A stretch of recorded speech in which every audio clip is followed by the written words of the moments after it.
Well, the madness continues because Redfin reported today that the average monthly housing payment of would-be homebuyers reached a new all-time record high. In other words, housing affordability is at an all-time record low.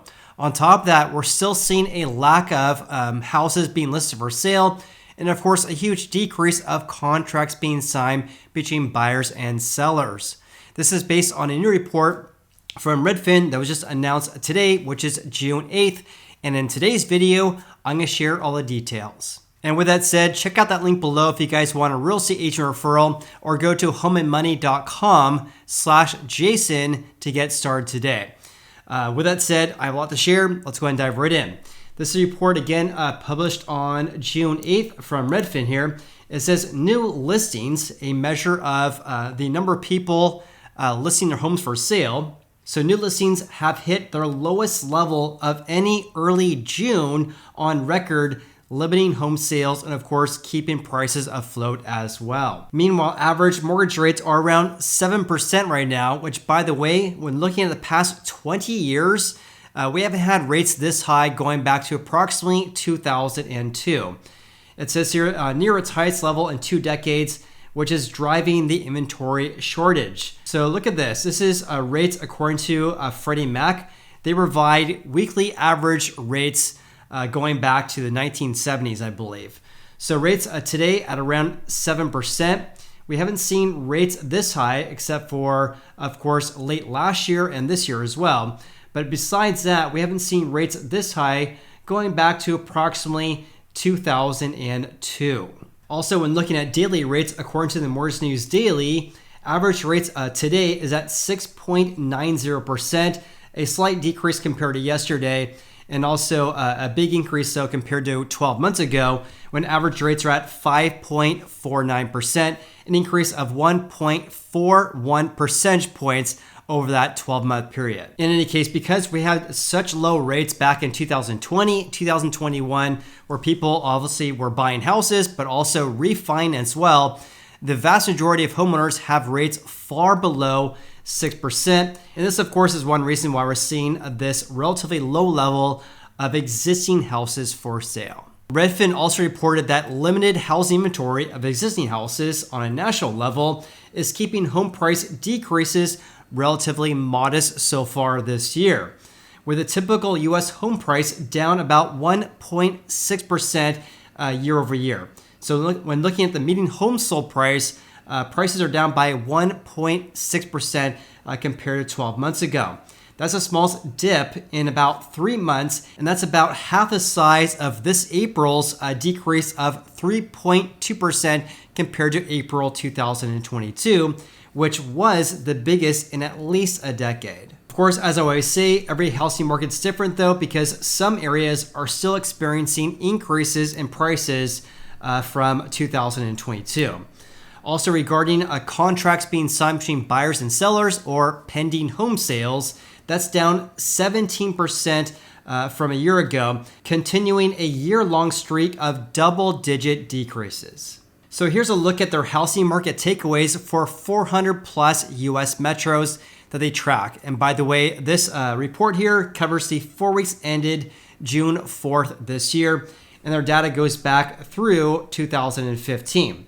So the median home sold price was $379,463, again down by 1.6% from a year earlier. Home prices have also decreased in about 29 of the 50 most populous metros as well. The biggest drop was actually in Austin, Texas, down by 13.4%.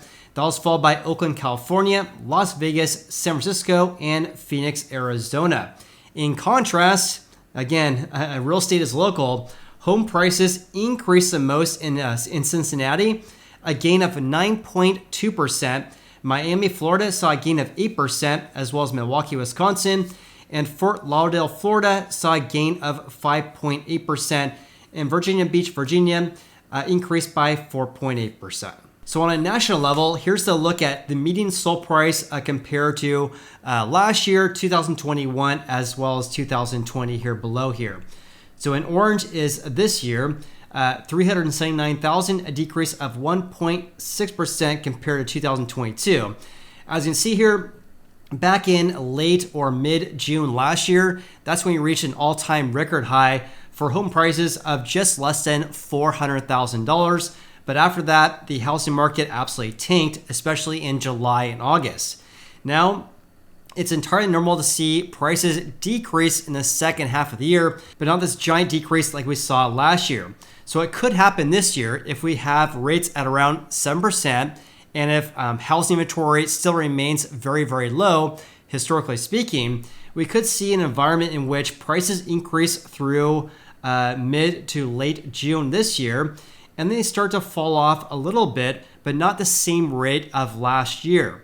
So we could end the year at flat compared to 1 year ago, or potentially up by about 1 to 5% by the time we hit the end of December this year. Now, of course, a lot could change though, right? Because last year it was an entirely different environment in which average rates are at 3.3% to start the year, and they ended, or they actually peaked at in late October last year at around 7.2%-ish. So rates more than doubled in less than 1 year, which actually shocked the housing market in the second half this year, or last year, I should say. This year, we've had elevated mortgage rates for more or less the entire year here. So we're not going to see this shock like we did last year. So I'd imagine we're not going to see this huge decrease like we saw last year, but it would be normal to see a decrease in prices for the remainder of the year. And of course, a lot could change though, right? Because if rates go down, that could cause home prices to go up a little bit. But of course, if we have these very high rates of around 7%, we'll likely see this decrease in prices like we do each and every year, but probably not the big decrease we saw back in July and August last year. However, having said that, of course, I am not a real estate market fortune teller, and of course, time will tell, and I'll definitely keep you posted with the latest developments.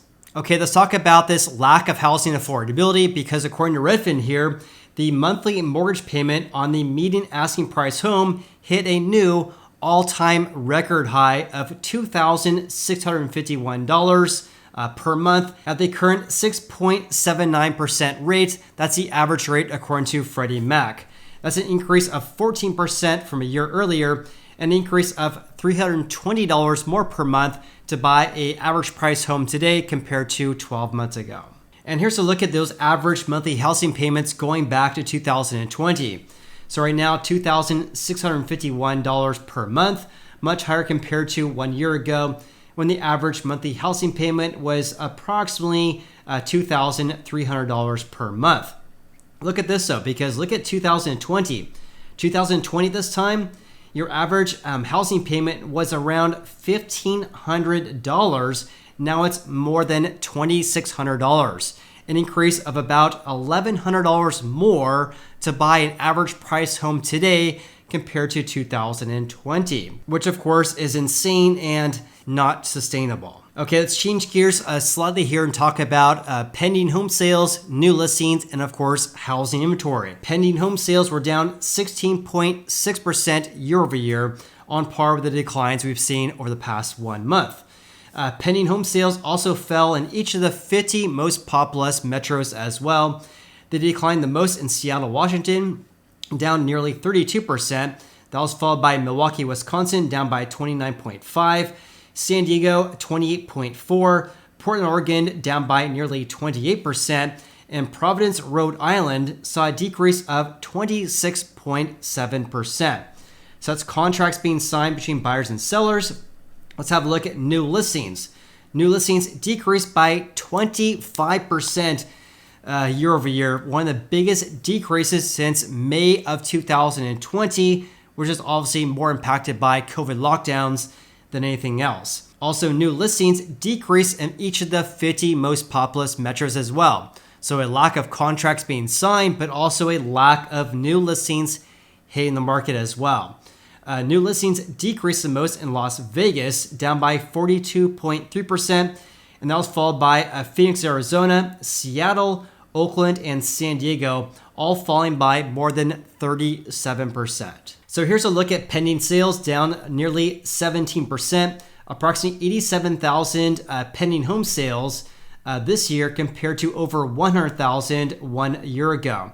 As you can see here, 2021, 2022, as well as this year, we start to see a decrease of contracts being signed. And of course, that leads to a decrease in closed home sales in the next 1 to 2 months here. So in other words, we're seeing a seasonal decrease in contract activity right now, which is entirely normal. Also, new listings fell by 25% right now, down by 89,000 new listings over the previous 4 weeks. At this time in 2021, as well as 2022, there was around 120,000 new listings over that 4-week period, compared to 89,000 this year.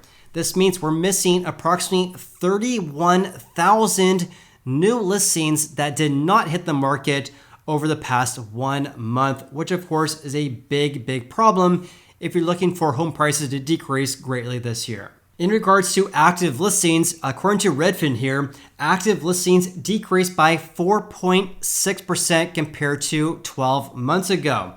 Also, look at this, because according to them, we have fewer active listings, in other words, fewer homes for sale compared to 2022, as well as 2021. Also, we have far fewer compared to 2020, because at this time back then, we had around 1.05 million homes for sale.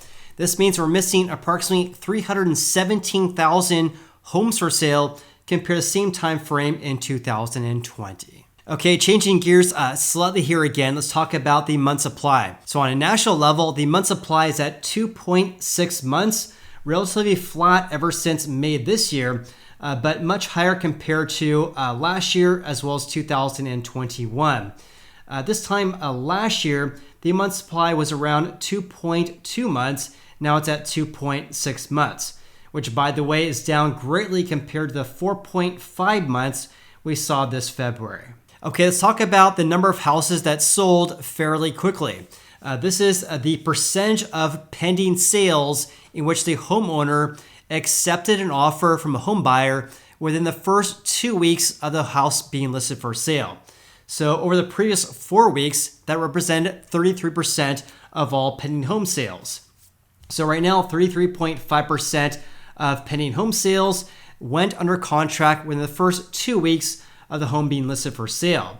This is slightly below last year's levels when the percentage was around 38%. And this decrease we saw last week is entirely normal, because we do see a decrease of pending home sales in the second half of the year. So this is the very beginning of that stage right here.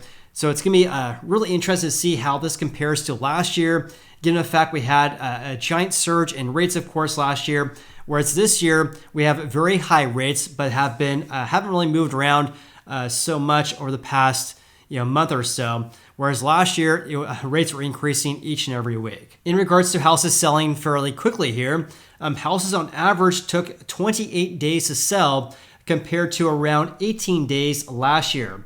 So 28 days is an average days in the market, or I should say the median days in the market. Last year, it was around 18 days. Also, approximately 35% of houses sold above the seller's final list price. This, of course, means that approximately 65% sold at or below the seller's asking price. But 35% selling over the seller's asking price, this percentage here has been increasing ever since late February this year. Whereas look at 2022. Back in 2022, this percentage here peaked in late May and started to decrease by the time we hit early June. Whereas this year, it's actually still going up. Now, having said that, we should expect this to level off though, like we typically see in the second half of the year as the housing market tends to slow here. And lastly, here's a look at the average sale price to final list price ratio. That's 99.8%, meaning houses on average sold for about 0.2% below the seller's final list price, which of course is very, very close to, on average, houses selling for the asking price. This though is still well below last year's levels at 102%, when at that time houses were selling for about 2% over the seller's asking price. And with that said, please comment below your biggest takeaways from today's video. Also, check out that link below if you guys want a real estate agent referral. Hope you guys have an awesome day and look forward to seeing you on the next video.